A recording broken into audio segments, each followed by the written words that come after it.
the Kaveri Gifted Education Research Center, I welcome our august panelists and other educators and parents who are present here this evening for our webinar titled "To Incorporate Gifted Education in Regular Schools." The focus of our webinar would be to create an awareness of the importance of gifted education in schools, and also to understand the different approaches. Since we do not have a strong policy for the country, let us see what systems, approaches these schools incorporated to identify and nurture the abilities of the gifted. Before we actually begin, I would like to introduce the group who has initiated this webinar. I'm Malti Kalmadi, Managing Trustee of the Kaveri Group of Institutes and Secretary of Kannada Sangha that runs these institutes. And I've been in this role for the past 30 years. I'm the founding director of Kaveri Gifted Education Research Center, which was initiated in 2014. We have been working in this field not only for the Kaveri schools, but to initiate this program for the entire nation.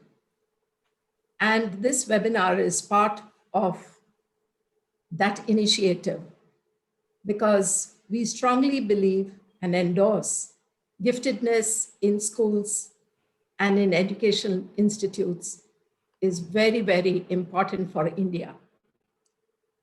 KGERC has initiated today's Gifted Policy Pan-India group for the past year, and my colleagues in this journey are not only the KGERC team, but we have with us Dr. Yukti Sharma from New Delhi.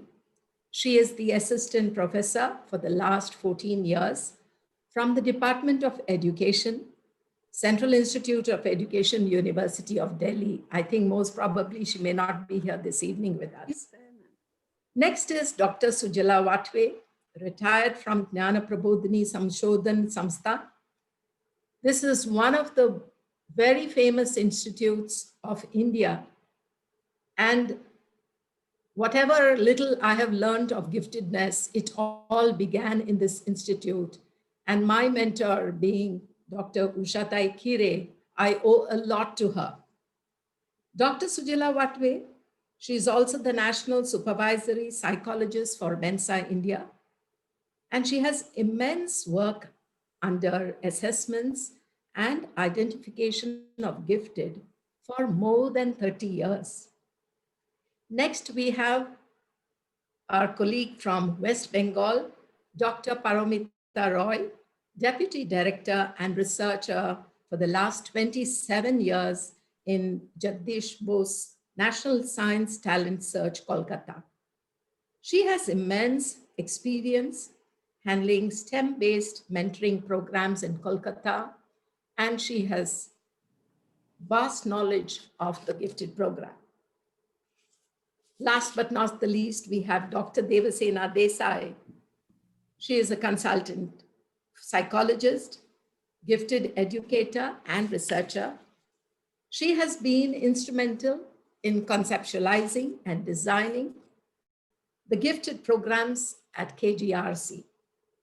I must say that she is the spark behind the Gifted Policy Group and spearheaded the team formation towards creating a policy draft in gifted education way ahead of the National Education Policy 2020. I think Devasena really needs a round of applause because she's the one who's steering all of us together. Even if we forget, she says, Maltithai, we have to do this, and then it's done. Gifted Policy Pan-India Group strives to bring educators together in a platform to build awareness and sensitize educators towards a better future for gifted students to realize and develop their potential. So this is what this group are planning to do. And that is why we initiated these webinars. And today we have amongst us like-minded colleagues from different parts of India, for instance, from South India, from the East, from the West and North, who are with us, who will be sharing and with whom we'll have a discussion. They would be sharing their experiences and knowledge. It is my privilege to welcome each one of these visionary heads who are here amongst us this evening. Let me introduce our panelists. We have Mrs. Nitya Sundaram, who has spent over 40 years in the education industry. She has a master's in English with a B.Ed. She has worked not only in India, but in 3 other countries. Currently, head of institution of CS Academy, Coimbatore and Salem. She has not only worked in Jakarta, Hong Kong, and Singapore. Her expertise is curriculum and instruction, and she has designed the curriculum and assessment in her schools. She has authored many textbooks too. Next, we have amongst us Dr. Rajpal Singh. I'm so happy that he has joined us. He is currently heading Rajkiya Pratibha Vikas Vidyalaya Yamuna Vihar in New Delhi, an academic convener for these 22 super ability schools in Delhi government. He has encouraged several experimental projects with Rajkiya schools and stimulated teachers to explore differentiated curriculum in classroom. He's a visionary and a leader in education. He has authored more than 30 books and with a vast range, right from primary to IIT in mathematics and teacher education. He has been involved in curriculum designing and content developing with NCERT, NIOS, and CBSE. Next, we have Mrs. Sita Murthy, Director Education, Silver Oaks International School for Hyderabad, Visakhapatnam, and Bangalore. And she's the Vice Chairperson of CBSE. She has 3 decades of teaching experience in different parts of India. And she has blended national and international goals of education in all her endeavors within and outside India. She has been a speaker, speaking to people about education and all the different things that could be done in order to make an education more meaningful. Next, we have Mrs. Damayanti Mukherjee, Principal Modern High School for Girls, Kolkata. Mrs. Mukherjee is a trained postgraduate in English literature, has been involved with national and international curricula in schools across the country for the past 27 years. She has been associated with many schools like Delhi Public School, Assam, Oak Ridge International School, Aga Khan Academy, Indus International School in Hyderabad. And today, she is, as you know, the principal of Modern High School for Girls, Kolkata. She has also been a TEDx speaker, and she has worked with Infosys and government of Andhra Pradesh for high ability and talent identification. Then our next panelist is Mrs. Pallavi Nayak. She is the principal of Dr. Kalmadi Shamrao High School, Ganesh Nagar, Pune. And this is her 28th year with the KHS family. I still remember her as a kindergarten teacher, and her passion has made her rise to be the present teacher of our high school. She is awarded the Distinguished Fulbright Scholarship and from the University of Maryland, USA.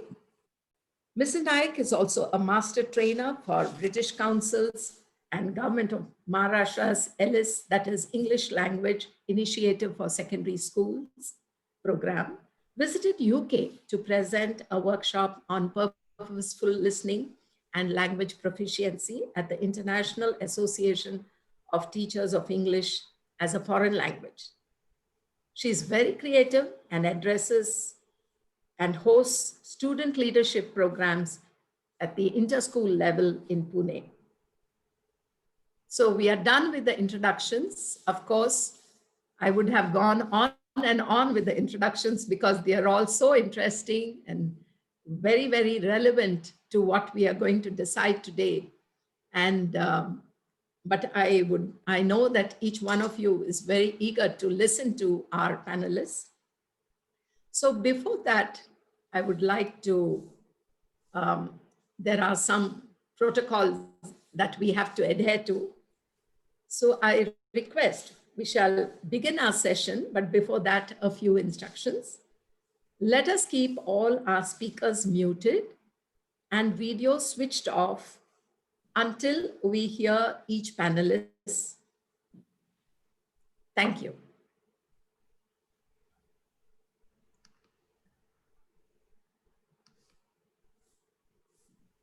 Now for the questions for the panelists, I will be asking you a few questions. And after every question, I request the panelists to share your views on the question so that all 5 of you would be having a chance to speak. So we have a few questions. So since you know the time that we have, it's already, I think, 5:40, 5:50 now. And so we will be very careful about the time. And so we'll begin. So is it fine with you, all of you? Okay, yeah, thank you. So the first question to the panelists would be,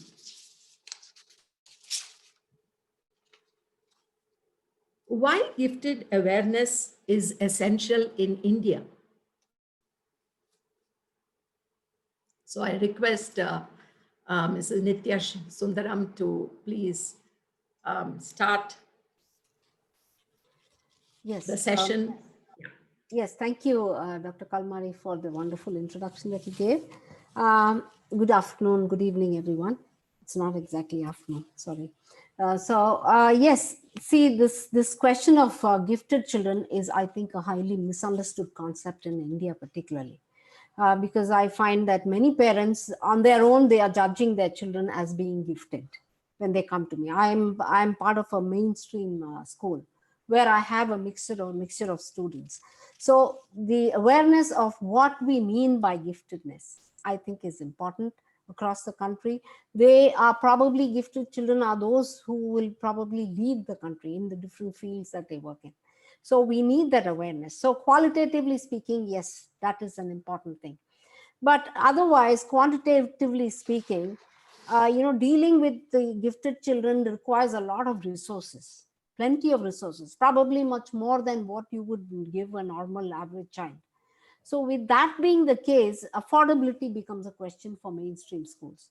So if there is a school where, where they scientifically test students and come up with the conclusion, yes, this child is gifted, and they can provide the resources to foster that child's abilities, I think that would be a great boon to India if somebody can do it. And kudos to this Kaveri Institute that is helping out.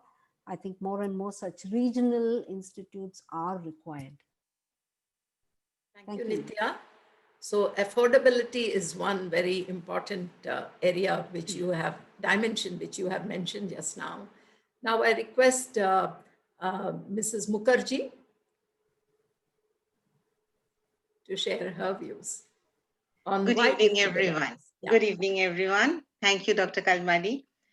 You know, India in this present time, as we speak today, can boast about being an ambitious young global player in many, many fields. I need not go into details.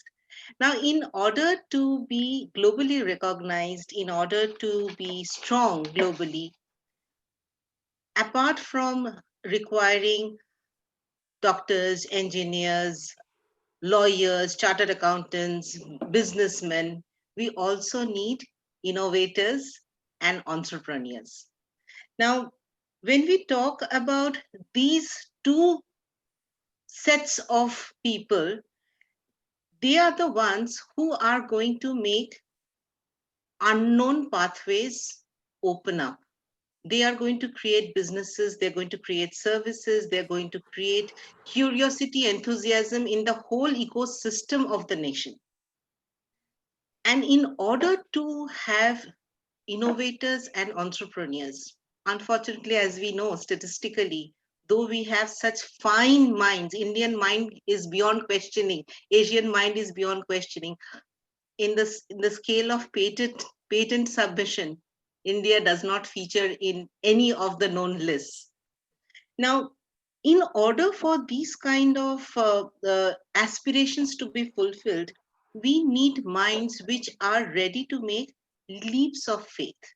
Now, our traditional schooling system is very prescriptive.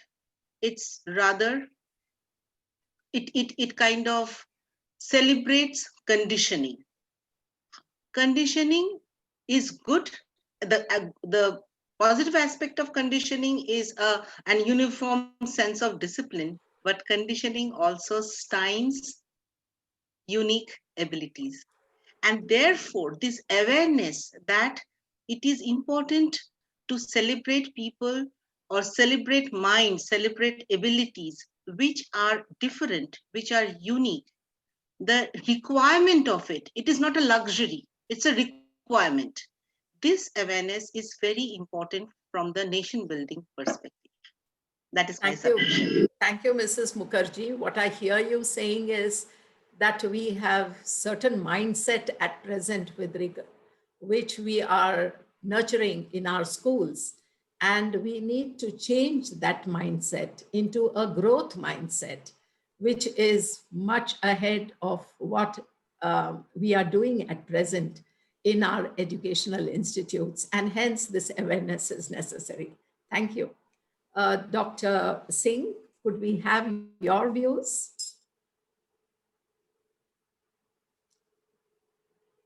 Is he there? I can't see him. Dr. Singh? Okay. We'll now next go to Mrs. Sita Murthy. Thank you, Dr. Kalmadi, and good evening to everybody. And I agree with what Mrs. Nitya and Mrs. Damayanti have already shared.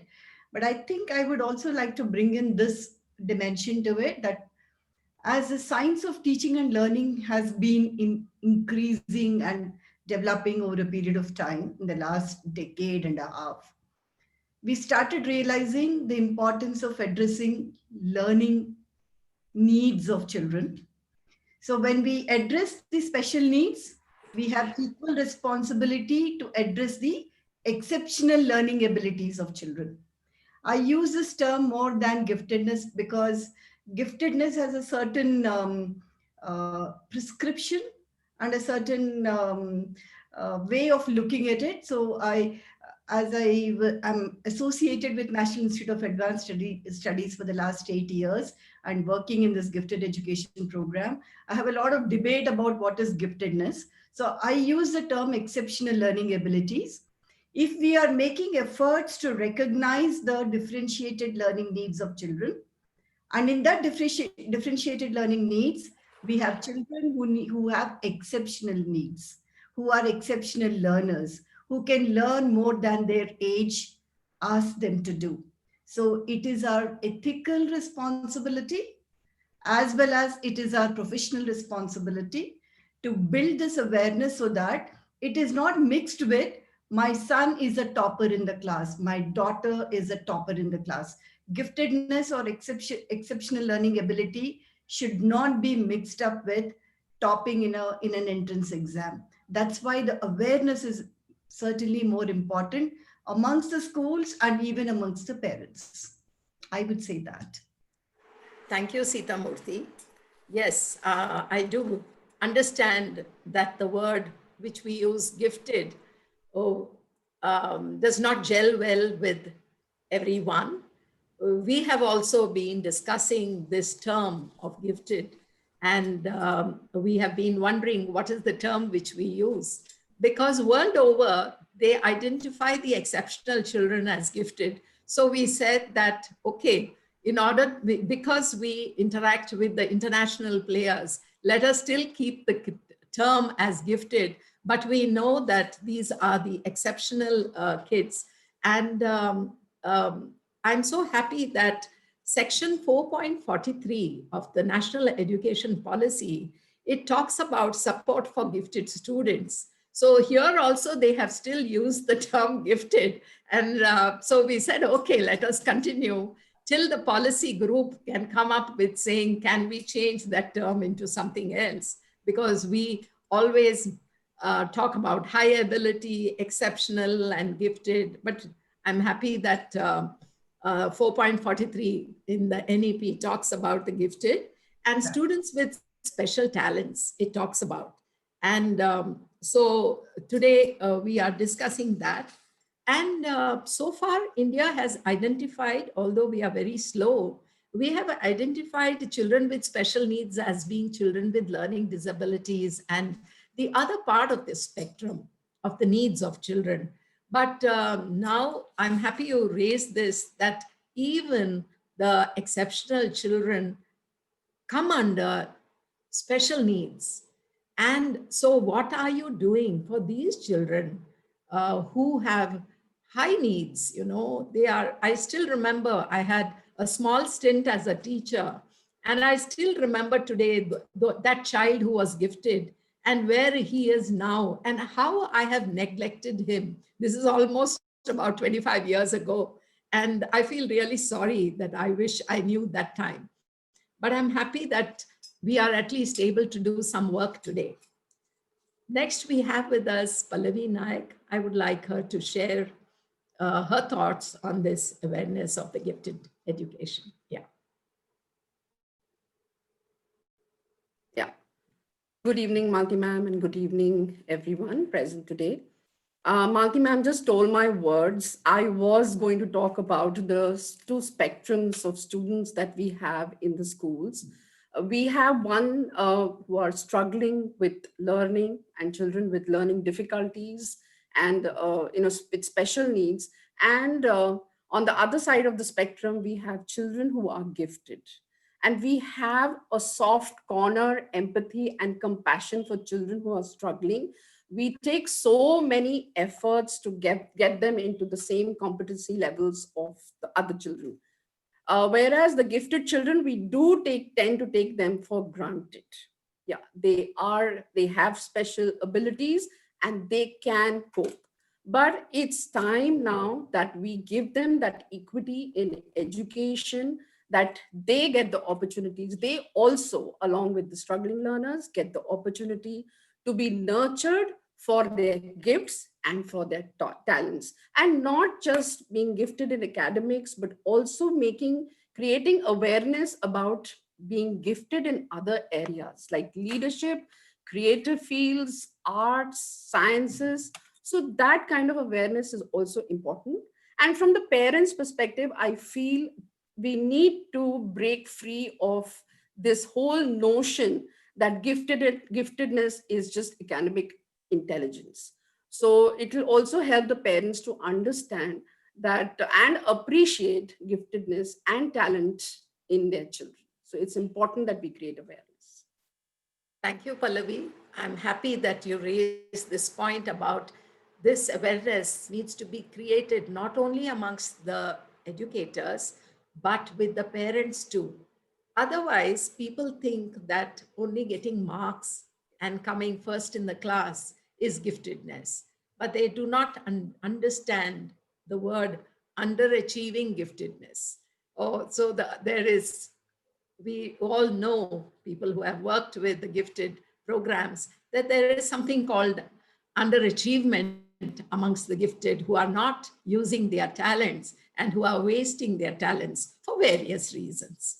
So I'm happy that you raised this. Now, I would like to understand if Dr. Singh is here.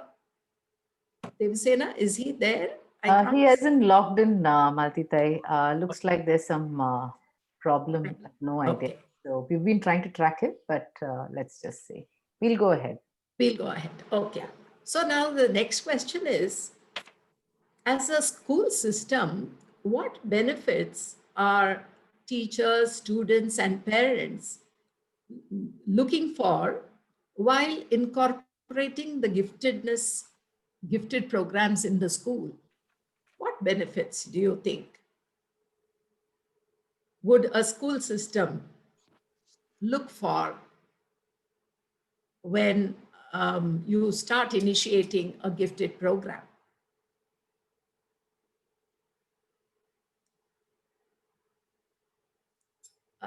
Again, I'll go to Nitya. Yeah. Yes. First, let me talk to you about the student perspective. Now, all the gifted students, like Pallavi mentioned earlier, they are also looking for recognition from the school. So if that does not happen, I can't tell you what horrors I have actually gone through in my previous schools. I have even also been dragged to court actually by the parent of a gifted child, because there has been a difference in perspective. The teacher did not recognize the student as a gifted child, mainly because of the scores. Like Sita and you mentioned, all my previous panelists mentioned, the scores seem to be getting equated to giftedness. So the teacher didn't recognize him as a gifted student, and the parent insisted he is a gifted child. I knew he was very smart, and because he did not get the recognition that he did, we were grappling with all this. So the parent felt very, insulted, and she has dragged my school to court. So this has happened before. That is when I had the wake-up call about gifted students. So that is one thing I became very careful about, that we need to recognize them. We need to find the resources to support them, whatever field they may be in. So that sort of a thing started rolling. And I found that across India, everywhere, this awareness was slowly setting in. Now, as far as the teachers are concerned, if there is a gifted student in their subject, they look at the student as the one student who is going to bring them that A+ grade, or that 100% or the 99%. So that student becomes their, golden egg, if I may call it. So that syndrome starts setting in.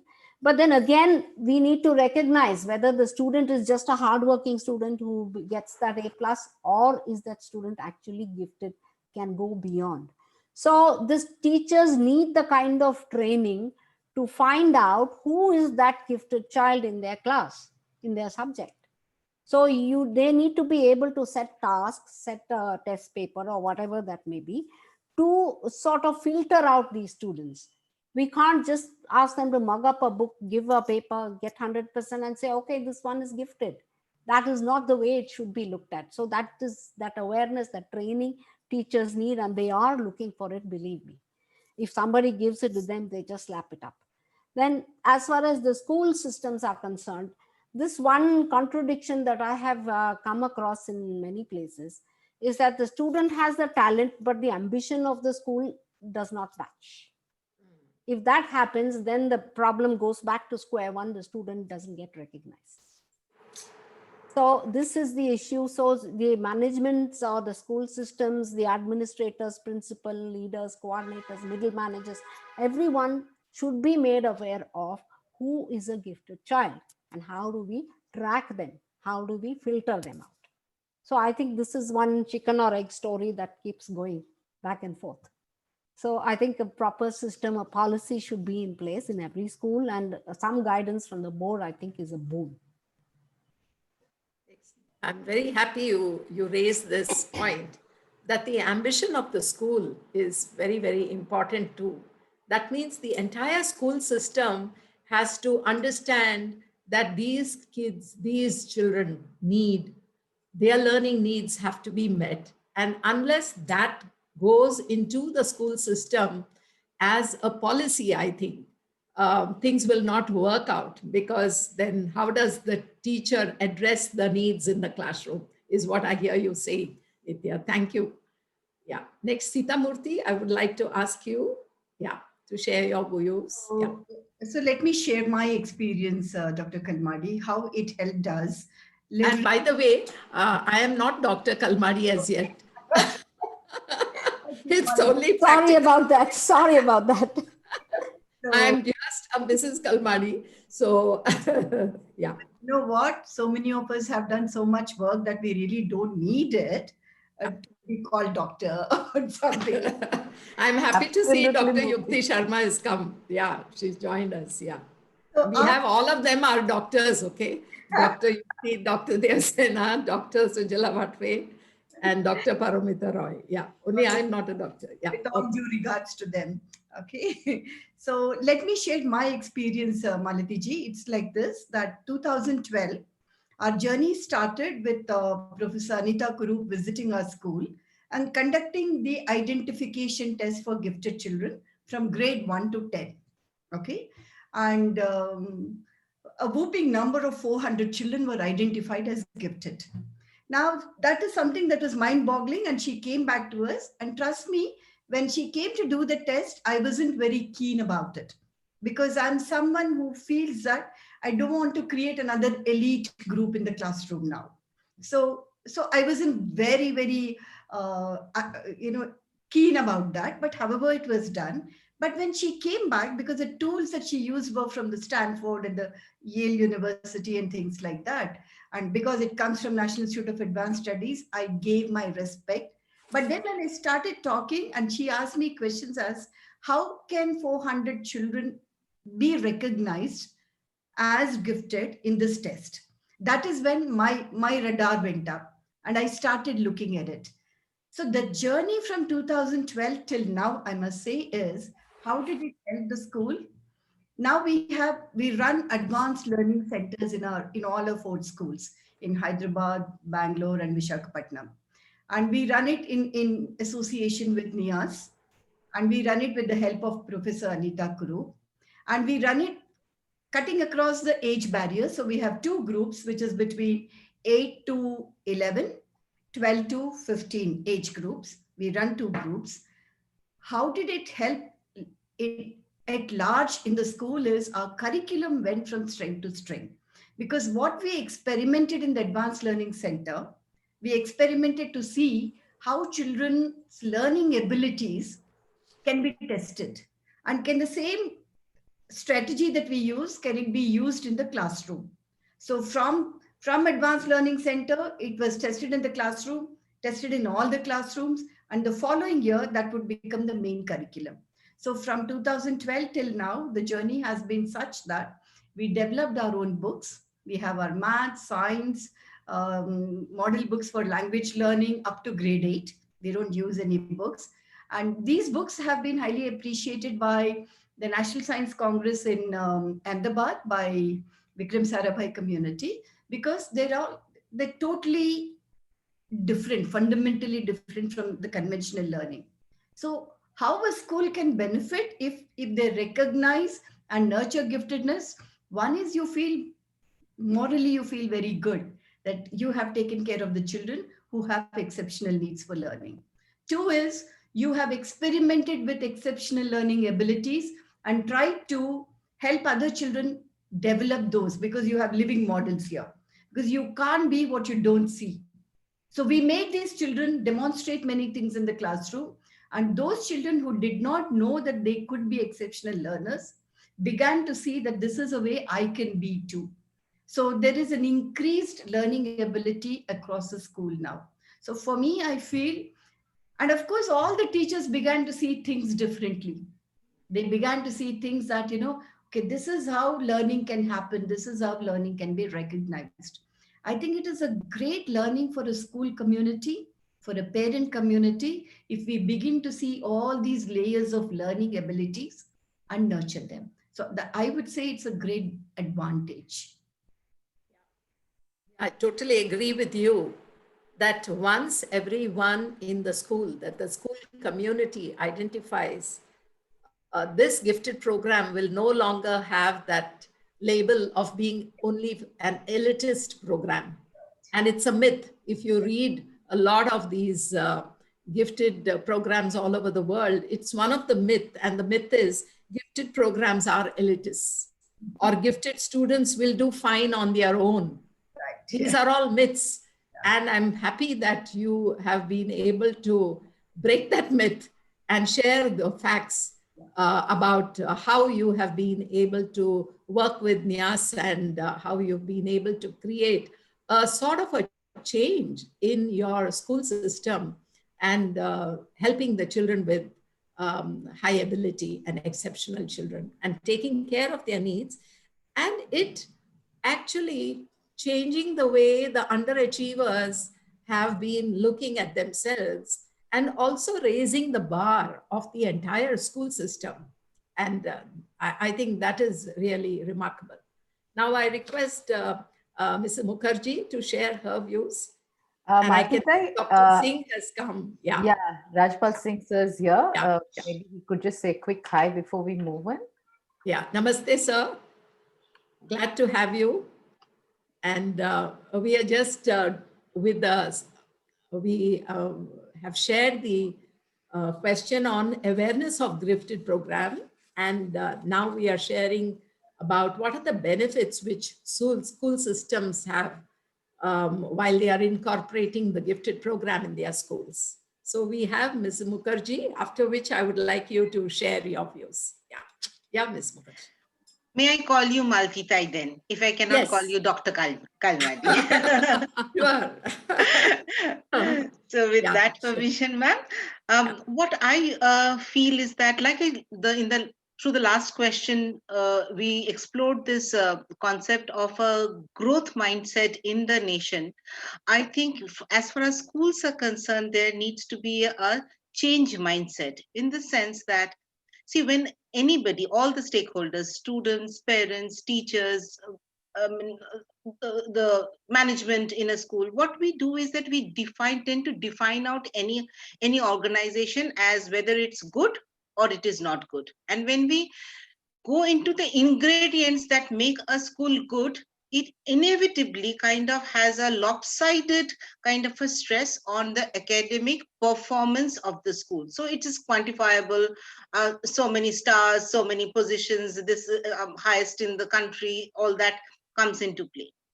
Now, that is something that is a kind of a very, very blinkered kind of a way of looking at any development, both intellectual, emotional, social, all kinds.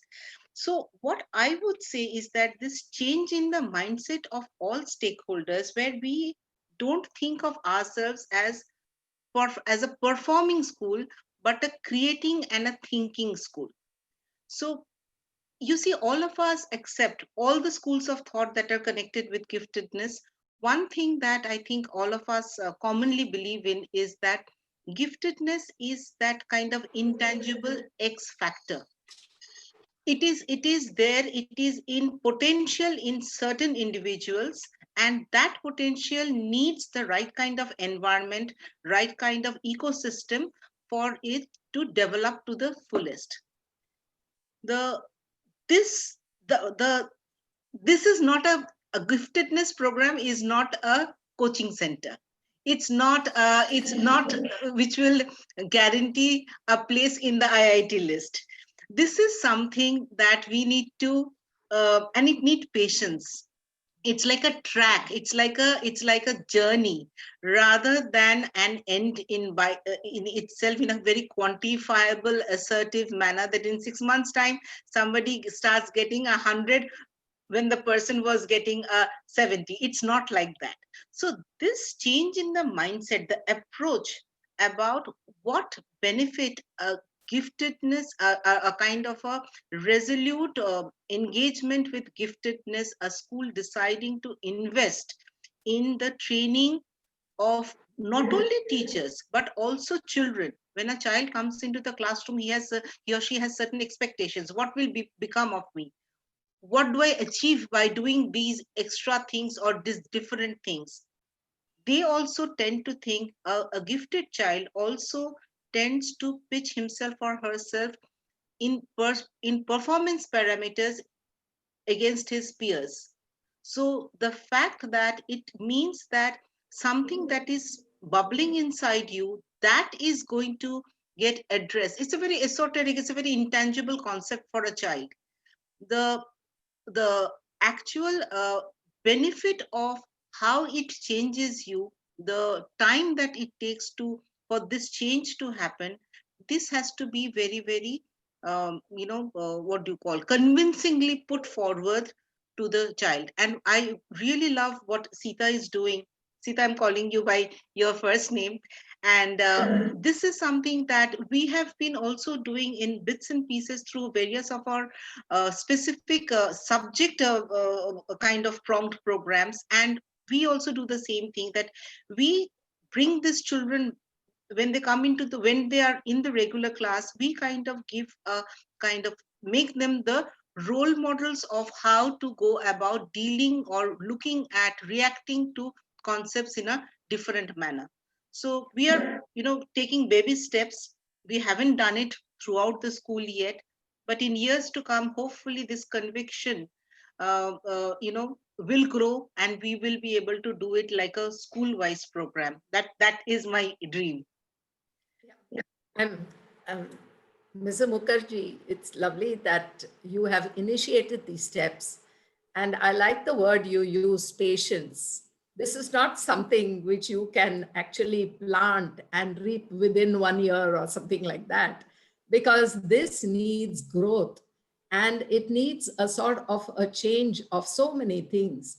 And first of all, understanding the concept itself takes a lot of time, and then wanting that willingness to be looking at the growth slowly, and you telling us that it is not like, you cannot attach the performing standards of any result per se, and this performance of these children, gifted children, is very, very slow, and you need to track this. It's not like, that it's not unlike the academic results. You give a test and you see the score and then it's all done. Whereas this growth is very slow and steady, and assessing that and evaluating that is a different ball game altogether.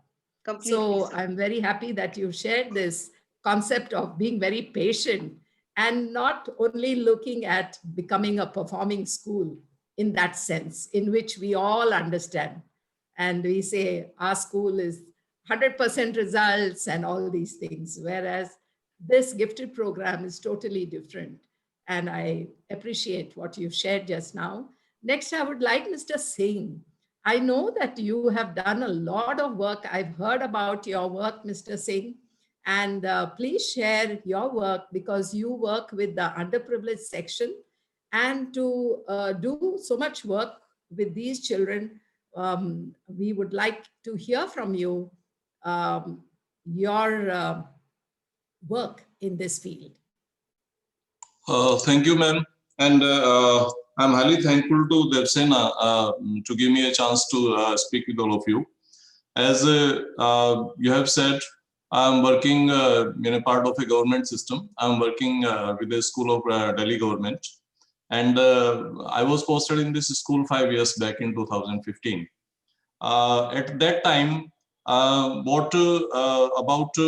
in government system, actually, it's not that type of specialized type of school or some type of giftedness programs were executed at that time like that. But when I came to school, it was my convention as a principal. I find that every child is a gifted child, and it was my ability, being a school, to identify his or her giftedness and give him or her a complete chance to develop himself or herself, his potential to the fullest. So with that dream, I started to work in that school. When I came there, in government system, you have a lot of restriction being a part of system. You cannot go with all the things what you think of your own. There is a basic infrastructure of policies, and according to that you have to run. But after getting acquainted with some of type of system, I decided myself that all this system is meant for me. When I saying me means children or say the school. This whole system is meant for me. I am not meant for this system. This whole system has to work for me. I'm not going to facilitate this system. This system is there to facilitate me. And with this philosophy and conviction, I started to work with these children. Our school starts with a 6th grade. This is our entry scale. And the only good thing with my school was that in one class section, we had only 35 children. Otherwise, in government schools, usually you have a large crowd of students in one classroom. But in case of my school, it was strictly restricted up to 35. So this problem wasn't there, but there were several things. Students, the very first thing what I decided to do about it, that children, those who are with us, definitely, as you said, they were from the underprivileged section of society. Almost 100% of them, they were from lower social economic strata of society. So, and they were having some, I think 85 to 90% children with my school, they were first generation learner, means their parents have never gone to school. So I simply outrighted from my point that from any part of say the parents or say the community, what we say, I'm not going to get that type of support. But I find that the children were quite good. And since the very first day when they came to school, we started to give them that confidence that they can be a good computer, they can be a good child. Developing with these type of personality, or say the other thing of after doing 2 to 3 years continuously, we were in the situation that wherever our children were performing, not just only in academics, but also other part of the thing, they were having that confidence in themselves that they can compete. Otherwise, when they came to school, the very first thing is to generate that confidence in them. Otherwise, earlier, you can see if so many of you have seen this movie Super 30. So the same type of stigma was there with my children also. What they had that how we will compete all these children. So we started to give them that confidence. That was the first key for me. Second thing was thing you are talking about, the giftedness. The thing was that I have to convince so many of my colleagues, even though in my system, that every child is there, and it's not necessary that everyone will excel in the academics. They are having different terms. I tell you, before me, not a single boy student was having home science or say the domestic science as a subject in this one. But I made it till 8th class. I made it compulsory to every boy that he has to go in home science lab and he has to go for all this side. So there are a lot of type of social stigmas were there where we have to I opted for NCC girls in my school, and I was struggling hard to get a very small enrollment of 50 girls. But parents were not encouraging to get them NCC, and when they started that, they get that confidence. So for me, before identifying giftedness, it was for me a challenge to get them acquainted with that confidence that they can get up to that level. And later on in second phase, definitely we identified them. And one thing more was there, what I found very useful, that a lot of many students, first of all, I share you one very, what I say, a good thing about the sensitization about the cleanliness. As far as we didn't have that good much type of support of cleanliness in the campus. My school was a dustbin free school. We didn't have any dustbin in the school.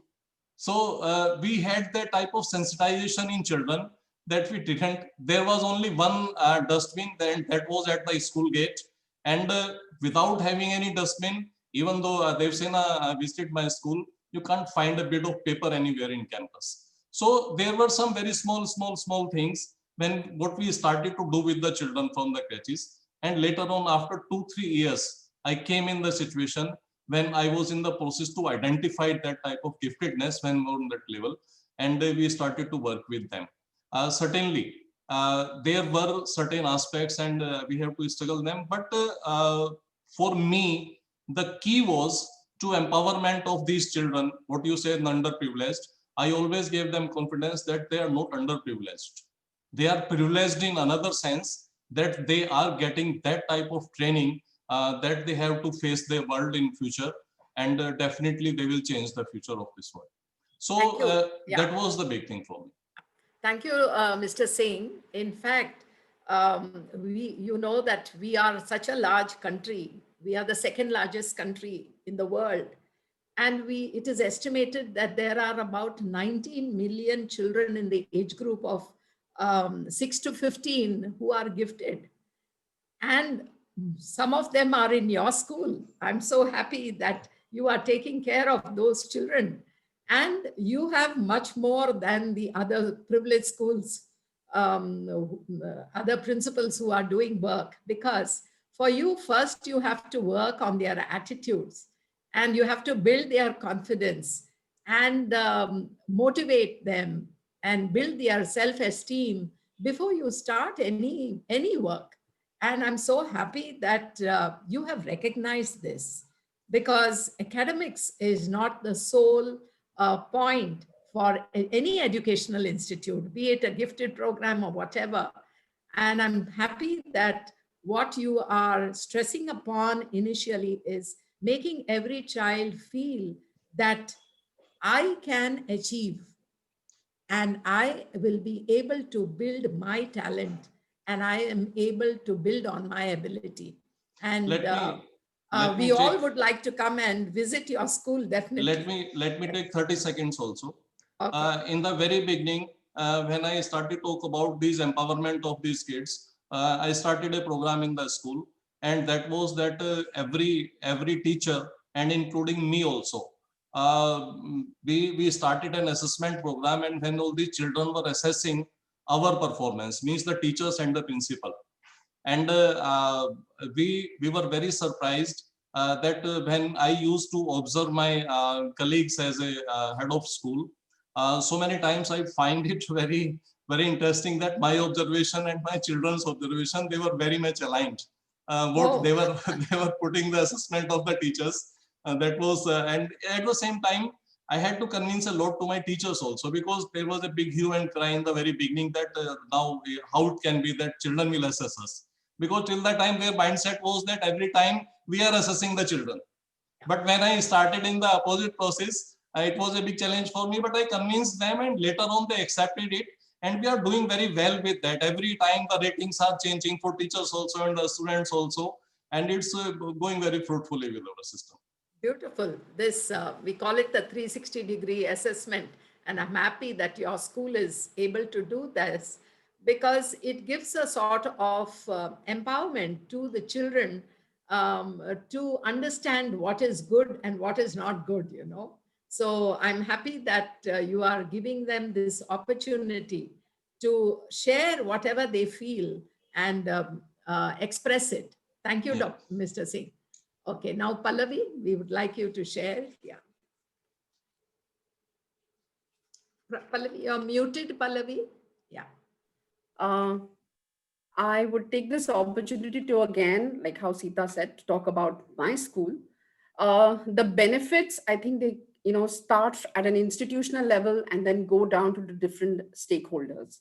At the institutional level, I feel when an institution introduces a new program like the gifted education we have, it sends a very, very clear message to the different stakeholders that the institution of the school is open to experimentation. It's open to innovation. It's open to exploration. So that is a very clear message that goes to the different stakeholders. Second, it does not fear failure. Because when you introduce a new design, a new curriculum, a new program, you are definitely going to face roadblocks. But it helps us understand, that there are going to be roadblocks. In spite of that, we will work around it and make it work. So we will be able to review, revise what worked and what did not work, and accordingly change the plan. So it creates a lot of flexibility to experiment. Second stakeholder, or the second component of the institution, which is the primary component, is the student. The greatest benefit that a gifted child receives through this plan is that he becomes a part of a beautiful community where his or her learning needs are met, and he doesn't have the fear of being judged or labeled. So that really helps the child to thrive and reach his potential. The third most important is the teachers. Because when a new program is initiated, if the teachers are not involved, that program can never take off. So getting the teachers involved, like our school got the teacher training done, and it's not just at one level, it is a basic level first, and then from that group of teachers, we identified who are ready for an advanced course. So that also has a sense of achievement in the teachers, And then, of course, once the program is understood at an institutional level, student level, teacher level, then the delivery or the implementation of that program is a success.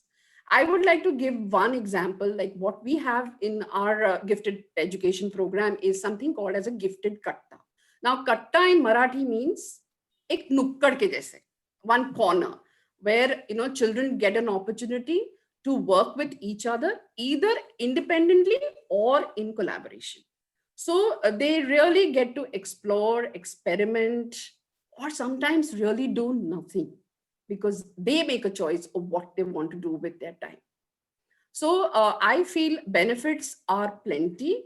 And I would really end by saying that the school benefits when they bring laurels to the school, because these children do bring laurels to the school, and that's a big appreciation for the school.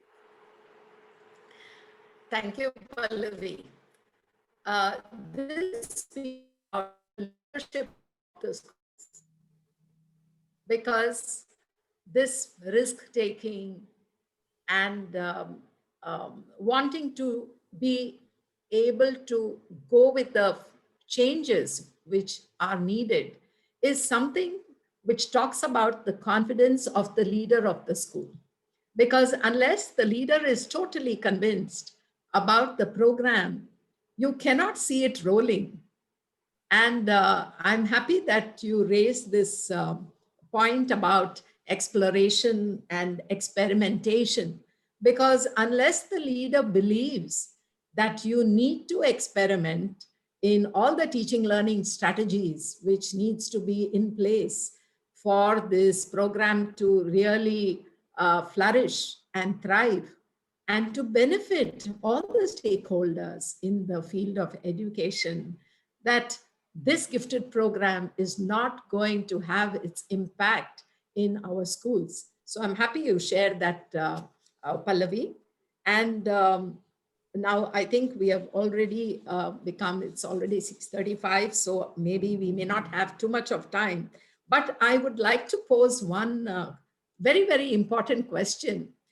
I would like to understand from each one of you, have you experienced any barriers or hurdles or resistance while incorporating this gifted program in your schools? And if so, if you can share with us, it would help us to look at these hurdles and look at these barriers, because it will help in creating an awareness amongst the educational sector about how do you overcome these barriers and these hurdles. So I would request Dr. Singh to please start the discussion. Did you face any barriers or hurdles? You said you took it up in 2015. Yep. So can you please share? See, my experiences, as earlier I also told you that I am in a working in part of government system. My experience is that when you start to make some change in the system, this is the very first is that the system is there to oppose you. So, that was true with me also. So there were several programs when I started in school. The very first thing, the very first opposition was from the part of system. It happens, and I knew it. So that's what I was very much ready with that also, because because in so many times I was crossing the limits what the system was putting on me in doing all of this, and that's what every time I used to get some. So many times I tell you a very interesting thing that what my teachers were doing with the children, it was on my philosophy that they have their zone of freedom, and in that particular zone I didn't interfere in that. I developed certain different channels of getting feedback, but in direct system I didn't making too much intervention in that you can't do this, you have to do this, like that. It was their freedom. I defined that what are their objectives and what are their goals, and then I asked them that you have to do nothing out of this school or the part of system. They will come to give us the solution. We have to innovate our own solution. So many times I used to get the memos and all this type of things from the part that you are not making very regular inspections of the classrooms, or very stiff monitoring of the system. And I used to counter that. Sometime I used to keep mum side myself and just go on, and sometime I used to respond them very comfortably. But later on, when we proved ourselves as a school, that whole of these things, they were blown away, and everyone then said, okay, you go your own way, we have no problem. But in beginning I had a lot of issues with this type of things. Secondly, the problem I was facing here. Yeah, this shows that you have to have grit. Yeah, and definitely. Once you're convinced about what you want to do, and then you work on it in spite of a system which does not allow it to happen.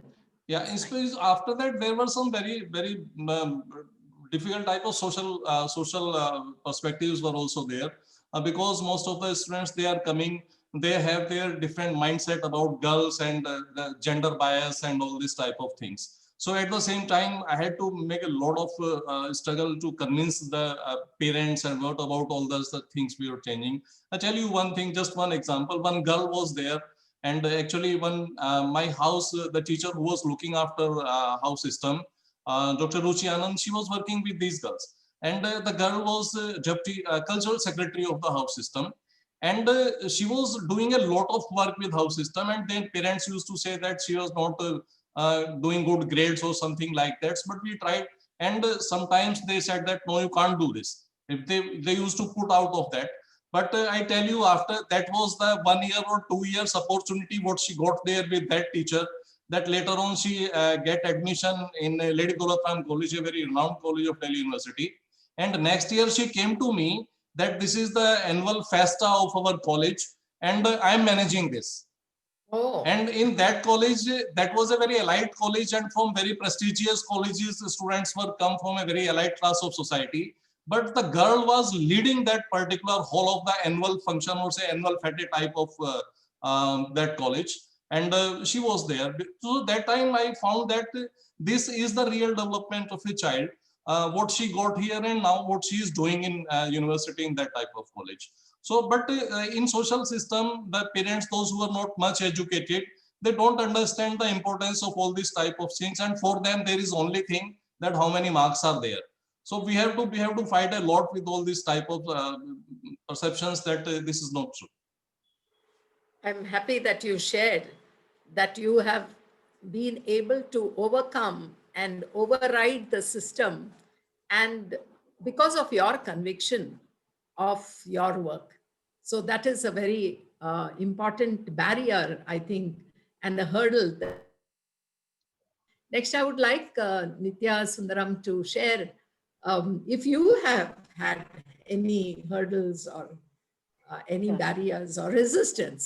Yeah. Definitely. I have mentioned earlier the paucity of resources. I have also mentioned about the mindset of people involved, all the stakeholders. So I will not detail that, but I can tell you that because of misunderstanding of the definition of who is a gifted learner, there has been issues. Now, one thing is a gifted learner would read beyond his or her age. Definitely, they would do that. So when I was, as principal of a school, I did start a reading program, level appropriate reading centers. So then they understood that some children, despite whatever marks they may get, they would get pushed up to a higher reading level, not in their grade.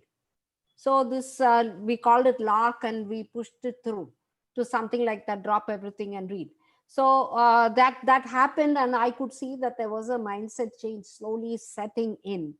And the next came the issue of differentiation in the class, because in an inclusive school, you need to cater to these children. So that was again a mindset problem, a resource problem. They didn't know how to do it, so training took care of it. But there was one little hitch there. And what was that hitch?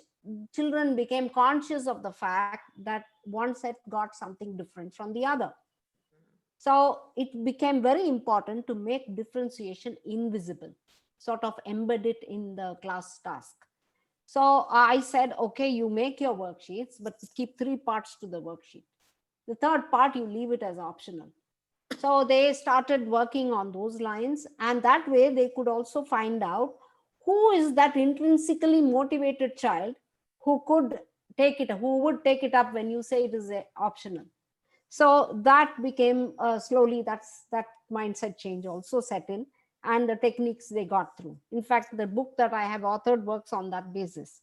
And then to keep the children occupied, challenged, we introduced this after school enrichment.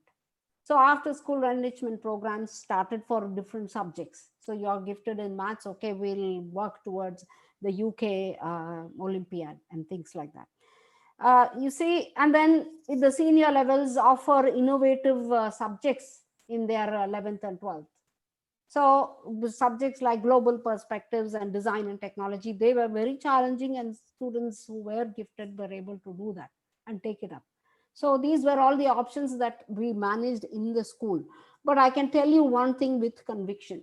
I'm so glad Rajpalji is working with the government, in the government, and making all those changes, because when I was teaching in Hong Kong, I have seen for myself, when the government extends the helping hand to these children, the kind of change that can be brought about is nothing when compared to all these little efforts that we are putting. So I would definitely favor that kind of a policy change, mega change, master change at a national level, at the board level. And I'm glad whoever is pushing for it, I'm really thankful to y'all that y'all are pushing it. Thank you. Will need people like you to help us, You have all my support. Yeah. So we'll be coming back to all of you. Whoever is implementing these strategies in your school, we will need all that proof to say this will work, this will not work. Definitely. And we have to put it all down and show it to the government that this is how it is. Because when I visited Israel, it was so beautiful how they handle in Tel Aviv University. I've been there, and they are gifted students of 9th and 10th. They come to the university, and the university conducts programs for these children, and you have these young professors working with these students. And basically, they concentrate on STEM. And in fact, they were very happy to hear about our program. And they said, we would like to see what y'all are doing. But I was so, delighted to be sitting and hearing about their program. It was excellent. And I said, India could do something like that if we talk to our universities, because then this can become an out of school program, which we conduct. And what you said was very true, that we can have certain things as an inclusion, and we need to even have some things as after school activities for our children. Yeah, thank you, Nitya. Yeah, Sita, we would like you to share what you are doing. Yeah. Sita, you're muted. So, Yeah. so sorry for that. So what are we doing? As I said, for the last 8 years, we have been running these programs. So are you having any barriers or resistance or hurdles? More than barriers or resistance, what I feel bad about is all this happens at the school level. So Yeah. my first batch of 2012 and 13 who were identified are now out there in the world. Okay. They come back to us to tell us that the kind of projects and the kind of exposure they had here in this gifted education center that we created, they do not have an environment like that out there in the colleges and the universities.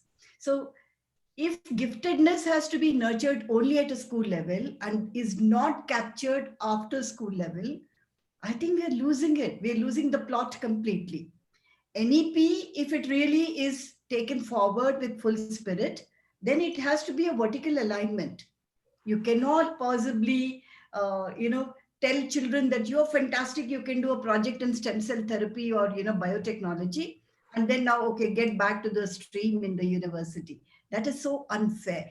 I am finding that because with my first batch till now, I'm following their trajectory. Yes, some of them are doing projects on their own, but we lose the plot after they leave the school. That's the only thing that makes me feel bad.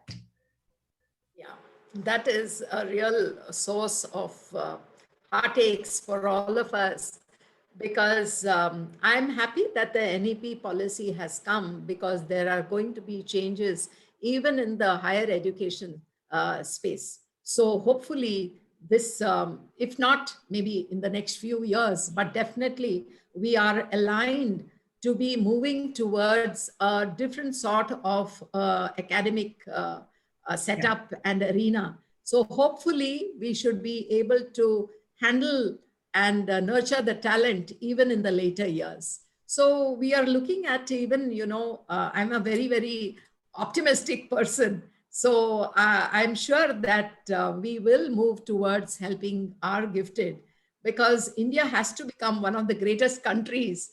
We all may not be here, but I'm 100% sure that with our Indian values and with our Indian minds, we will surely rule the world and make it really peaceful and compassionate.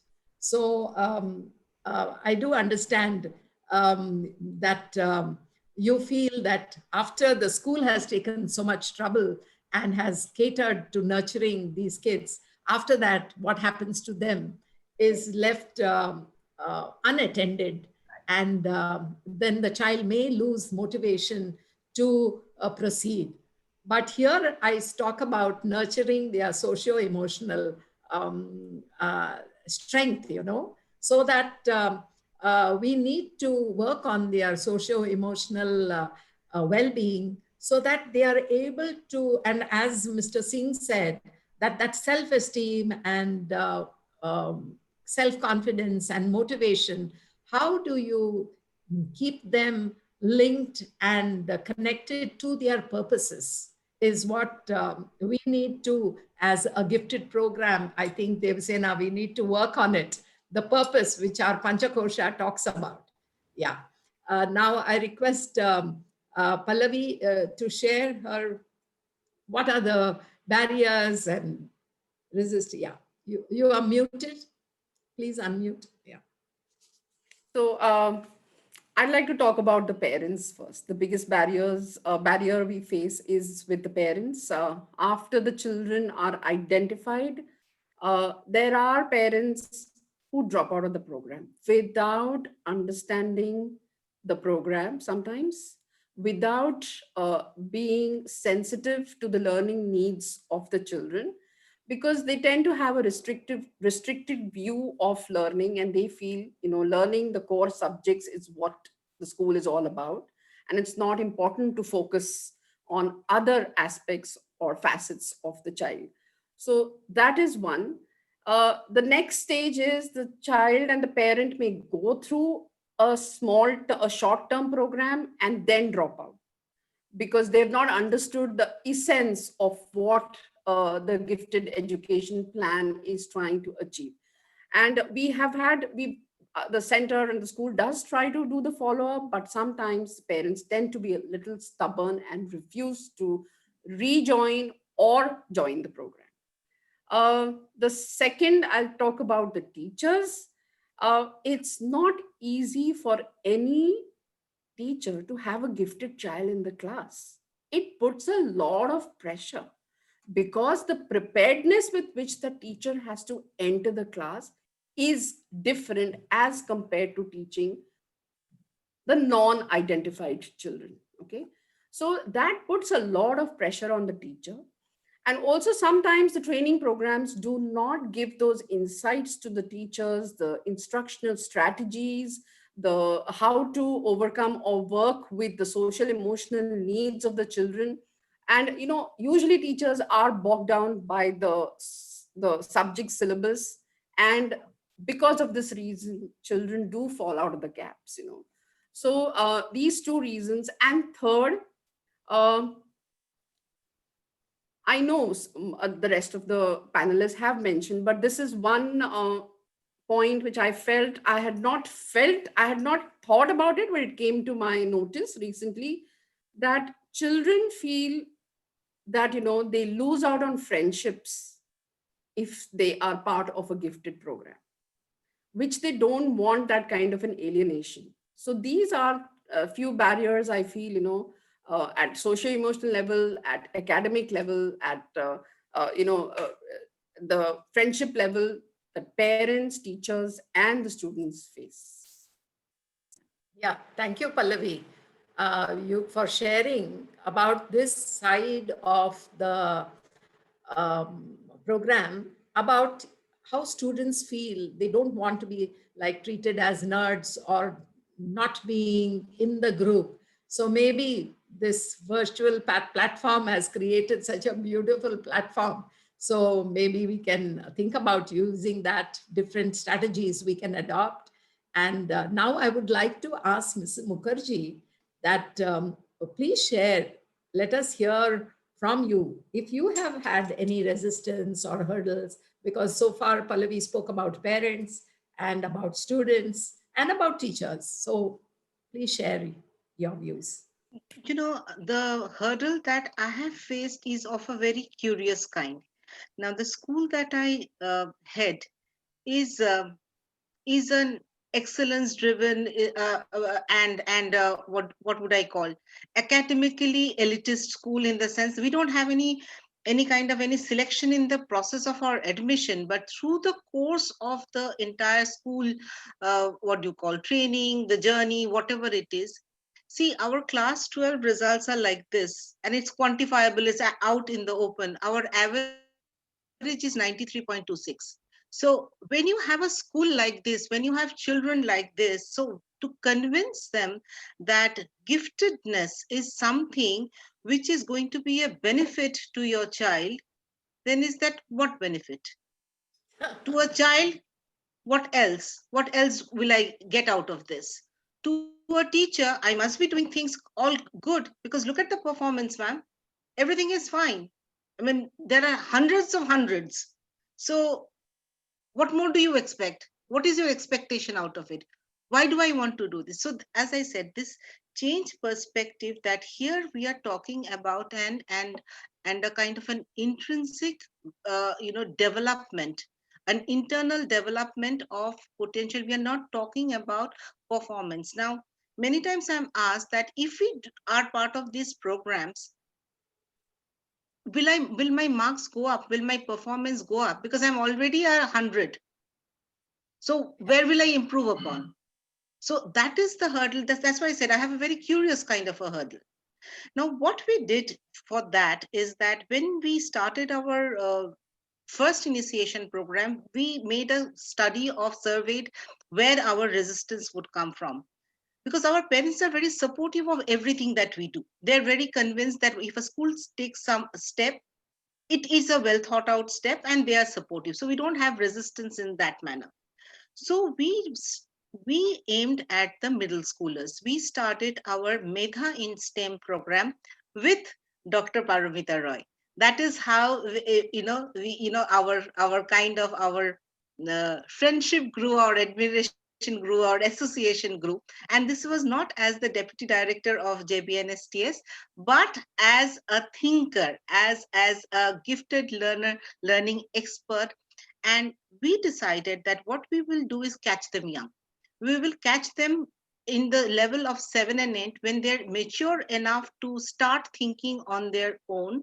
At the same time, they are not stymied by this board syllabus coming on, or the performance in boards coming on. And what we did is that we went out of the school in order to get this exploration done. We talked to college professors. Dr. Roy got us connected with various professors of the established colleges of Kolkata and the Statistical Institute of Kolkata. So what we did is that we told the college professors, now we are telling you what to do. You don't tell us what you are going to do. We will tell you what to do. And what we tell you to do is that you are in this field, you're dealing with mature students. Now, in order to get good students into your in future into your classrooms, and not say that they don't know anything, they cannot think for themselves, you lay down the seeds so that how they should think in the STEM subjects. We did it with STEM basically first, and you lay down the seeds of thinking inside their heads, and so establish those rhythms. You know what you want as an end product, so you lay down the way the thinking has to be designed. So basically we thought about design thinking also. And then another aspect that we picked up, we did with our German language program also. For them, for the advanced learners, what we did is that we said that we have a exchange program. We said that we will send you for a 15-day immersion in Germany. You'll stay with the German family. You'll go to the school. So you are not only are going to be you're going to be advancing in your language skills, you are going to be socially, emotionally engaged with the culture of the language that you think that you are going to use in future. So make that whole process a holistic process rather than just knowing the grammar of it or knowing how to speak in German. One thing that worked very well, and here I'm hoping that maybe I will be able to kind of give a glimmer of hope in what Sita was talking about. We do something called an advanced research project in 11 and 12 for our national curriculum students. Now they write a 2,000-word essay on a topic of their choice, completely disconnected with the curriculum. The parameters of exploration are not confined to the ISC curriculum that they do. They can go to any extent, and the topic is of their choice, and the question that they explore is of their choice. So they do a complete academic essay on this. And this I started 5 years back when I joined this school. And first I had about 6 takers who thought that this woman must be from a different space altogether. What is she talking about? How are we going to do this syllabus as well as this? But there were 6, risk takers, let me call it that. And now out of a batch of 180 or so, this is very much optional. We see that about 50 odd of them at least want to take this step. What benefit that has? I mean, it is also again result driven. Result driven in the sense is that once they go through this process, we give them a year's time, and we have advisors, subject advisors, who can be a parent. I mean, if you have a parent who is a chemistry expert and I want to do something, then it is not a parent as in it's not my mommy or my daddy. It's the chemistry expert who is my mentor, my subject mentor. What happens is that many in college, when they are sitting in this kind, and we tell them you go for subjects that are passionate for you. You are a photographer, you have taken physics in your study. So what you do, use the lens of physics. Talk about the apertures that are used in photography. You connect your passion to your subject and make an academic work based on your future study as well as your passion. what has happened is that when they go to colleges and many of our students are go for a lot of liberal arts options. I mean, there are students who go for science options, but it's a girls' school, and I am not very gender specific myself, but I have seen that a lot of our children are, they kind of flood to the Delhi colleges for all the liberal arts, lovely colleges out there. So what they say is that when there are discussions, when are discourses, when there is academic work to be done, when the colleges demand this, we don't need any training. We have already done it. We already know how to put academic writing with citations, with source studying, with primary data, secondary research. We know how to do it. So this is now becoming something to, kind of getting into the DNA of our, higher secondary program, that it has become inspirational as well as aspirational. So I've talked about the hurdle and some of the ways that we have kind of crossed those hurdles. So thank you, Mr. Mukherjee, for sharing about how you caught them young and how you were able to start early. And I find even Sita and all of you talking about the importance of starting this program early, so that you actually develop their thinking, the capacity to think differently.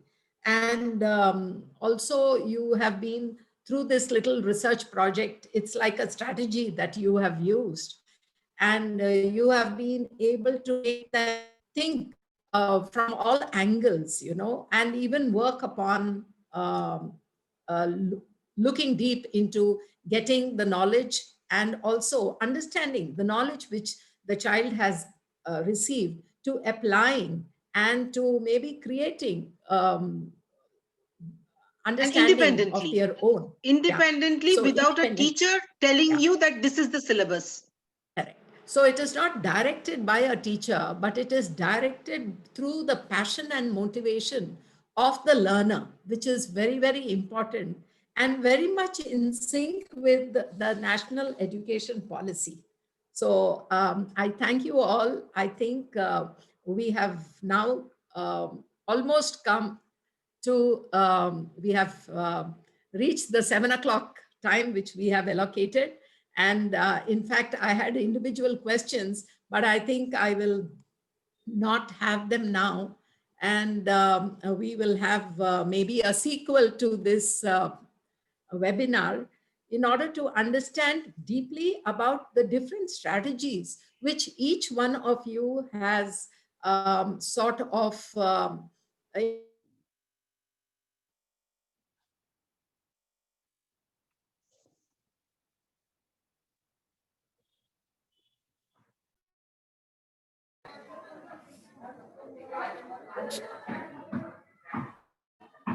I think Maltitai's network seems to have had a problem. If there are any questions or anything, we could just take one or two. And we also would like to understand from each of the panelists in terms of having come so far, what is the future you see for your institution, and what aspirations you have? If you could just go ahead, that would be really nice. We can start from, I think, from Pallavi and then move forward. The future aspiration is that we develop a very robust, integrated program for the students, where they get to experience a combination of learning programs, which could be a pull-out group, a differentiated curriculum, mentorship program. So a combination of program which will cater to the different and the diverse needs of the children. And of course, I would really appreciate if we have more of awareness program for parents, not just about the gifted education plan, but also how to cope with the socio-emotional needs of their child in a family or at home front. That would be of great importance. And a very fluid and flexible teacher awareness program also, where instead of uh, the gifted facilitators, informing them about the plan. It should be more oriented where the teachers have questions about how do I, manage a child with these needs. So, which should be more driven by the teachers than by the center. Thank you, Pallavi. I think I'd like to hear from Sita Murthy ma'am.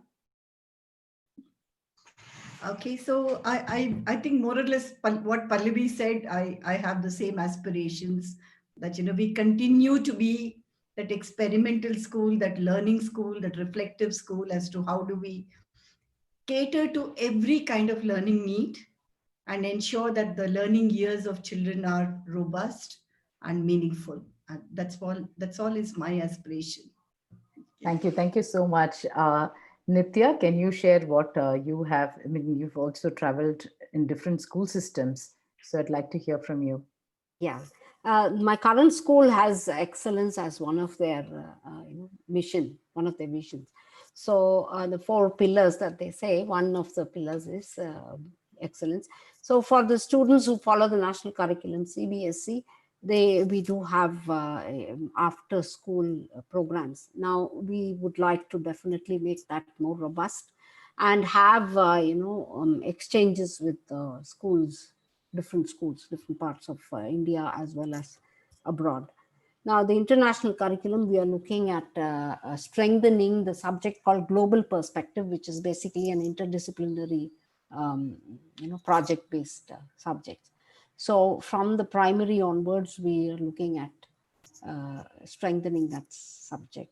And like one of my panelists said earlier, the whole school benefits. Absolutely. So we are looking to use this global perspective towards that. Thank you so much, Nitya. Rajpal Singh sir, can you share? I know we each of our schools, we work on different parameters, and Delhi environment is so tough in terms of the students coming from different backgrounds. So what are the future aspirations you have for your schools? See, one very welcoming development about our system I would like to share, that from our coming session, we have been in very advanced stage of that development. Delhi government is coming out to almost 128 this type of schools. Fantastic. Where all these giftedness program will run. So 128 school, we are saying them school of specialized excellence. And in these schools, we will be rolling out these schools from the coming session. Secondly, one in very, when I was appearing in Union Public Service Commission for my interview for principal, one of my panelists at that time asked me that, in your opinion, which school is a good school? And at that time, my response was that school is a good school if a child is happy in that campus. Fantastic. So we are running with a happiness program in our school, and it has we have designed a syllabus even for that. Not a rigid one, syllabus one, but a small framework for that. We have a regular period in our timetable for that, where we are discussing all the children. It's almost just enjoying the time. One period we enjoy with them. I cite you just a very small example. One of our security guard, he used to be in a very terrible mood every time. In whole of the school, he used to scold some children whenever he gets a chance. So I started one of the experiment. I told so many of the children that whenever you leave the school, at the gate, you just stop your bicycle. Actually, in our school, most of the children, they come with bicycle. So you stop a bicycle for a moment and say him, thank you, Tiwari uncle, for the day. So after 1 week or 1 month, I find a change in the attitude of that man, and he started some time to enjoy that. So my aspiration regarding my school, that it should be a happy school for the kids, and if they are happy, definitely they will be excelling. I am always of the opinion that every child is gifted. I never segregate children. There were some question I was reading that somebody was asking that what was the opinion of the parent whose children were left out of this type of gifted program. So what we think in our school, that every child is a gifted child and we don't leave back anyone. So, and as far as the giftedness of this one, just 30 seconds more. See, for the syllabus and books and all these type of things are there. With our books and syllabus, we are also designing our syllabus for till 8th class for this 126 school, our own syllabus. The problem is that the children who are gifted, for them, this syllabus after 2-3 months, it's of no use for them. They feel they lose their weight with this type of syllabus. And for the children, those who are not very academically good, they always find it challengeable, this type of syllabus. So the thing is that this type of children, those who are very good in some of particular subject, I started one of the program that they were mentoring the younger one, and in our system we had a program at state level. It used to say mental maths program. In this one, a mathematics quizzing was there. So 6th grade students, they were trained by 7th grade students, 7th grade were trained by 8th grade students, 8th grade trained by 9th grade, and you would be, you won't believe, when it's on regional level, children were playing the quiz. Out of the 16-member team in my region, Delhi East, 14 children were there from my school out of 16. So almost in 300 schools were there in that, and two students were there from almost 298 schools and 14 students from my school. So these type of to address this type of giftedness of the children, those who are good one in something, somewhere we have to take this. We used to say it a buddy program in our school. When the senior one was mentoring the younger one, because we don't have that type of luxury that 1:16 teacher student ratio or 1:20 student teacher ratio. So we have to engage them in this type of activity, and they were coming out wonderfully with some very brilliant questions. We used to give them a competition that if a question is not solved by anyone, that will be the good question. So the children, they were engaged in that, and no children was left out. So by the time they were grading up, and finally, I will be happy if the children are happy in the school. That is only my aspiration about the kids of school. Thank you, sir. Thank you so much. I think we will hear from West Bengal's side, Damayanti ma'am, your views, and Malti ma'am is back in the program, I think, and she will. Yeah, I hope I don't go back again. Yeah, please take over, ma'am. Somehow I feel that, selecting only a few subjects for the accelerated, advanced, or kind of, a level of learning, that is kind of, I feel that it is, the school is being presumptive. There should be opportunity for advanced level learning, advanced learning opportunity, exceptional learning opportunity, as Sita has very loved, such a wonderful manner she has put it. So that what happens is that the what was spoken about is that some children don't want to become elites and lose out on friendship. This kind of distinction can get eroded away. That I am an elite, I'm an advanced learner of geography, but as far as chemistry is concerned, I am part of the whole group. So my dream is to have these kind of programs for almost all subject areas, not specific to a particular subject like a history or a geography, but a humanities advanced program, a STEM advanced program, a language advanced program, so that every child in the school can be part of a celebration journey, on exploration journey, and an advancement journey in one manner or the other, and nobody feels left out. At the same time, nobody feels that I'm king or the queen of the world. So dealing with that, but this needs a lot of planning, this needs a lot of resources, teacher resources, which is aspirational as far as I'm concerned, but hopefully someday I will reach that goal. That is my own goal for myself, for my institution. Yeah, thank you, Damayanti. And I are all covered? Devsena, sorry, I missed out. So Yeah, I'm not. we have covered all of them. We just spoke about future vision that they have and very insightful views that they had shared. And what I really appreciate here is that the collaborative efforts, if all of us can join in to do. And like Pallavi was saying, awareness and sensitization is very important in all stakeholders, which is what we are doing with our panel group from, joining hands with Yukti Sharma, Paramita Roy, Sujala Vatve, and all of them. So thank you so much. Maltidai, please take over.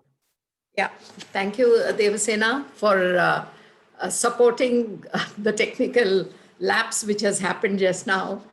And so I would like to sum up this program, and we would really appreciate that after all your sharing, actually you are the people who are working in the space of the educational space, and you have shared your different approaches to the gifted program.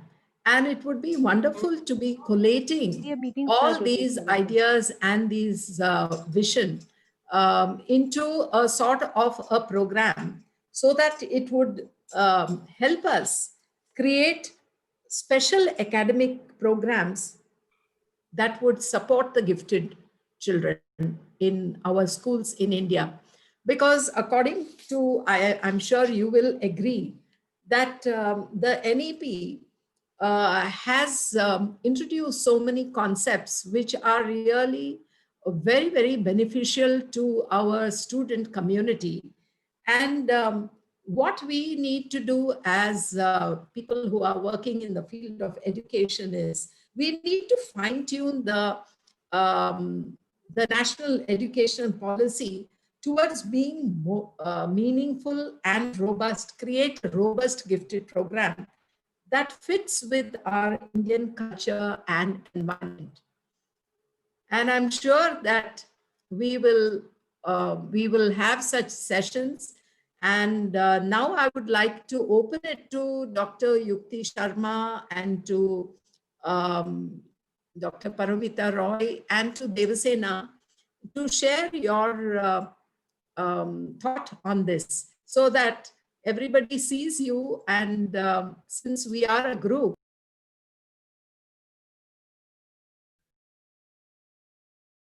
I think Maltita has disappeared again. Any words from Dr. Roy and Dr. Sharma? It's been a unified effort, so I'm sure we can. Yes, Yeah. yes. Thank you Yukti. so much, Devasena, and thanks to Mrs. Malti also. I mean, I can't switch on my video right now. There's some signal issues, but I was listening to the discussion very intently because it was a very intense discussion. I mean, we are so thankful to the experts, for accepting our invitation and being a part of this panel discussion, as the experts are coming from diverse contexts, and that was so very much visible and explicit in the discussion, because every expert brought in a different experience, and I personally learned a lot from their experiences. A very insightful discussion. So thank you, all of you. I mean, thanks to all of you who have been the panelists also, and also, of course, to the organizers also. So once again, thank you very much.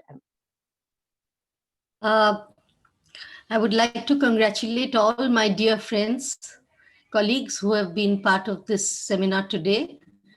And Have your video on, if possible, Paramita.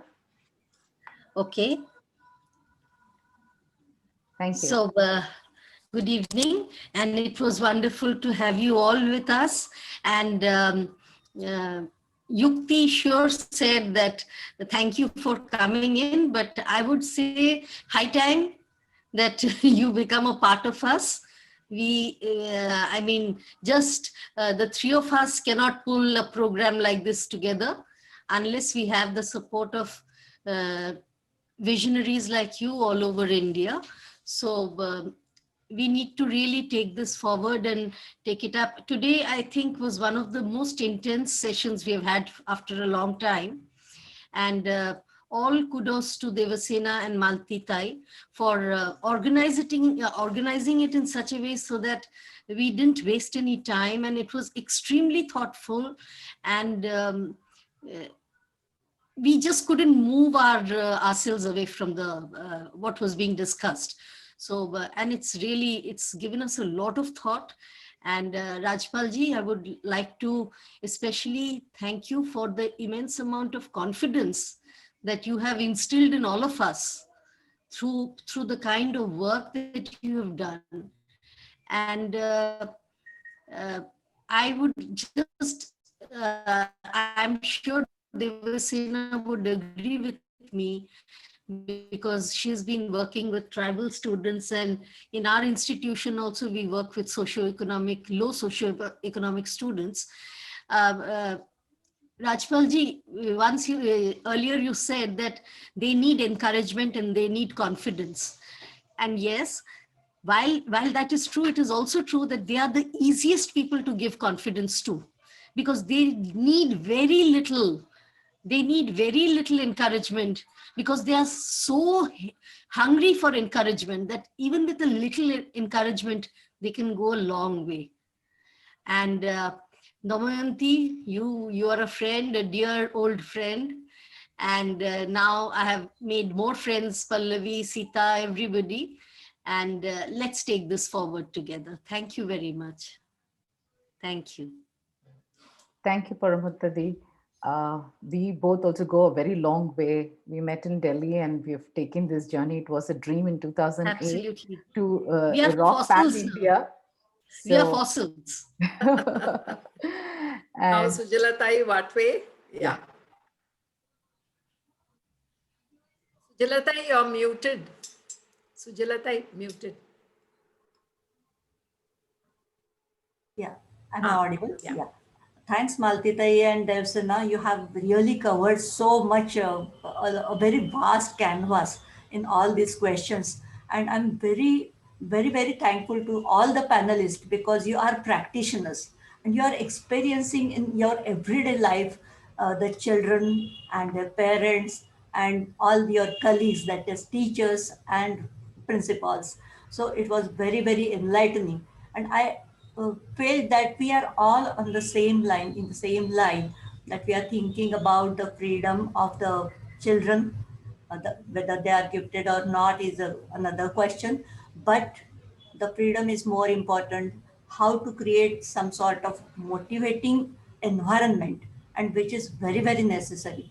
That was discussed, and I'm very thankful to you. So we look forward for some such seminar again. Yeah. Thanks a lot. Now, Devasena, now you. Tai, Sujal Tai, Yeah. thank you. Yeah. Yeah. Sujal Tai, Yes. thank you for being our guide and Oh, somebody Guide, to look yeah. up to. you don't call me as guide. We are all together. Yes. Sujalatai, every time we have some question, we come running to you. You Oh. know that. Yeah. Now I should Yeah, come to you. Yeah. thank you, Maltitai. It's a privilege to see such wonderful visionaries and leaders. And it has always been, I think, our dream to join hands with several institutions and like-minded people. Our focus was initiated with awareness campaign, which was ignited by Yukti, who said that when we were talking about NEP, that we should be the ones to start working on talking about common topics that really come to everybody's mind, starting from all stakeholders. So we have covered best practices in the month of July and August. We talked about focusing on different aspects like STEM programs and other academic insights that are focused in gifted education. Today, we've had leaders in the field of education and their views on incorporating giftedness. And like Pallavi was suggesting, we definitely have plans to build awareness on parenting, which is my passion area. And lastly, this panel group is mainly a group where we would want pan India, all of them to be thinking more about this area and sharing our every small vision that we have, aspirations that we have. Because as India, whenever I think each one of us, we go abroad to present, I know Dr. Roy goes to visit at Europe and present research articles, and several of us are also researchers, and we still feel that we feel confident about the work, but presenting it in terms of pan India and at the world scenario, somewhere we struggle, and that is where we would want to showcase, because we at KGRC firmly believe each of us are original thinkers, and we have a lot of potential as Indians ourselves, and we need to showcase that. And that's where this panel group is basically for, starting from either Delhi, West Bengal, Maharashtra, or south of India. We would want that we bring out those stories, we share those experiences, and weave all that together so that we can put a draft for the government. Because Nyan Prabodhini has been pioneer in the world, in the field of gifted education, working for more than 40 years. And individually, several schools of thoughts have started working in spurts, both in the privileged and underprivileged area. We feel that if we can put all those minds together, we can definitely come up with policies which will make thinkers like us with more confidence adapt and showcase our work in a school system uniformly, because otherwise we are all working in different islands. So that's our vision basically. And by next year, hopefully this team will be able to come up with a draft, and we'll put it across to the government, and we will definitely work towards bringing more insightful programs and awareness for people in India. This event will also be uploaded in our YouTube channel so that people can see it at leisure and talk and debate. And thank you so much to each one of you for taking your time. I know it's been a long day as such. Thank you so much. Thank you. Thank you very much. Thank you, Mrs. Kalmari. Thank you, Devsena. Thank you very Thank you much. so much. Thank you. So much, Maltitai, Devsena.